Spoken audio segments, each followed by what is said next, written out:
Hi friends, it's your pal Scott Garibay, and today we're going to talk about the absolute incredible position of cognitive dissonance that Critical Role finds itself in today.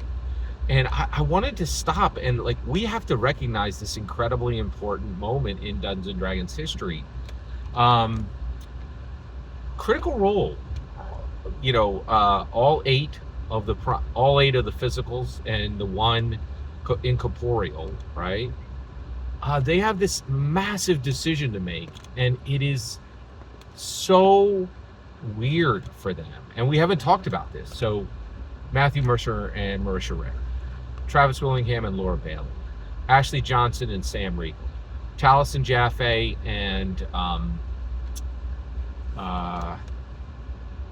Liam O'Brien, and finally Orion Akaba, who is different than the rest of them, right? Because they made him different, right? But they have this decision to make. They have this they're like, oh my gosh, where are we right now? And we haven't talked about this, and we need to talk about this. Look where they are right now. We have never seen anything like this. So look where they are. They're on so Critical Role is on a world tour, okay? And and they are literally traveling the world, and people are clapping for them. And Fathom Events is turning on the camera and saying, not only are you being celebrated worldwide, right? But you are, everybody's clapping for you, everybody's exalting you, everybody's giving you glory and shine. But why? Because of Dungeons and Dragons. There's nobody cares. Nobody's celebrating your work that you ever did on video games. Nobody has a world tour for voice work on video games. But you guys created the greatest Dungeons and Dragons story in the world. You started as a Pathfinder game, and then you threw Pathfinder in the garbage because that's where it belonged, and you switched over to Dungeons and Dragons, and it turned into fire. It turned into liquid gold, right? And so you're being celebrated for Dungeons and Dragons. But wait, Critical Role, wait, didn't you guys just create the only possible Dungeons and Dragons killer that's ever been built? Didn't you hire a guy named Spencer Stark and then build a game called Daggerheart that you literally cannot get in, that you have completely outsold, that you have sold so strongly that the demand for is so high that you're picking things out of the garbage and reselling them, right? Like boxless Daggerheart. Maybe it did come out of the garbage, or maybe like boxless Daggerheart. I did a whole video on that one. You should check it out. All right. And so do you understand the dissonance, right? That you're that you are, and this has never happened, right? You're celebrated for the thing you are Abraham Isaac positioned. Hey son, come up to the mountain with me. Hello, Dungeons and Dragons. My name is Matthew Mercer. Can you lay on this rock? Why do I have this dagger? The irony, Daggerheart. This game was built for one reason, to destroy Dungeons and Dragons. But the people who built it, owe literally everything they have to Dungeons and Dragons. Do you understand? I don't think a single Critical Role member is getting sleep right now. Right? They're like, okay, Isaac's on the rock. We have the dagger. It has been foretold that we will be the Dungeons and Dragons killer. But wait, we're right now touring the world, being celebrated by absolutely no one but D&D fans. The cognitive dissonance, the anxiety, the sleeplessness that has to be coming with this decision is shocking. The weight on the back of Travis Willingham to stop voicing Grog, right? To stop being silly and to actually do real work as a real CEO. The pressure has got to be so incredibly high. And there has to be conversations like this, oh my gosh, dude, we really should stop doing everything, right? We should stop doing Critical Role Exandria. We should stop doing our voice work.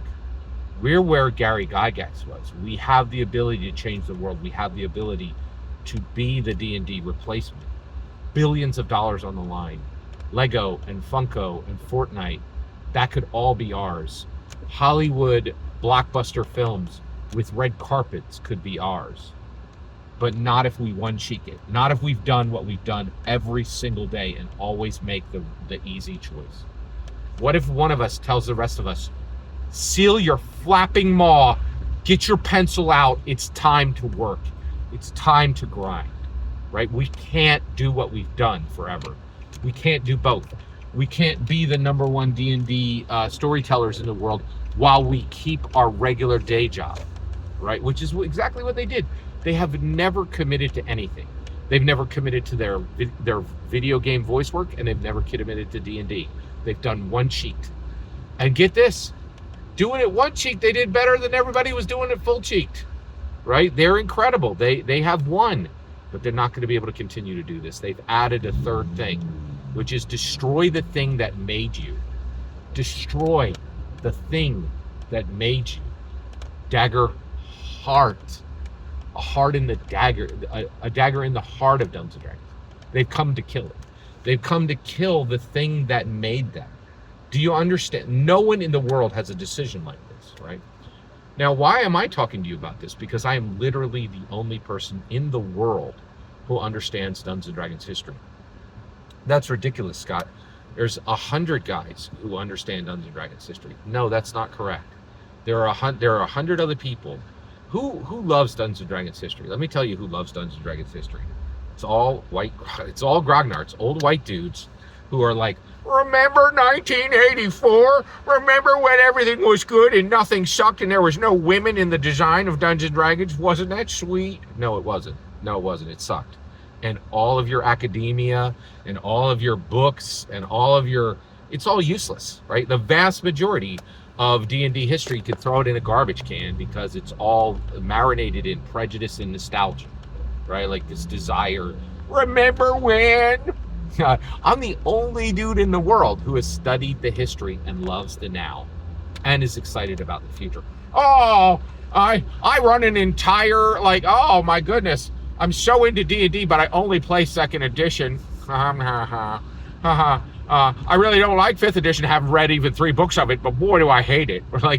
And this is my point. I'm the only one who can speak on D&D now because there's nobody who is into D&D history, but is also into its present and future. Maybe the guys who wrote 1970 to 1978, but I even doubt that, right? It's incredible, right? And I think to understand this moment that's happening right now, the night of woe, and I think that's what we should call this era, the night of woe for Critical Role. They are in a ton of trouble, right? They are being celebrated by no one but Dungeons and Dragons fans right now, and they're positioned to destroy the thing that the people who are celebrating them are doing right now. They're like, if we work hard, we can make sure that everybody who turned out to clap for us and asked us to sign things, we can destroy the thing they love most. Like the ramifications of this are incredible. You have never seen anything like this. This is staggeringly different than anything that's ever come before. Every single word you just heard in this video is my humble opinion. The important part is when I get to hear your humble opinion. When you get in the comments and send your traffic.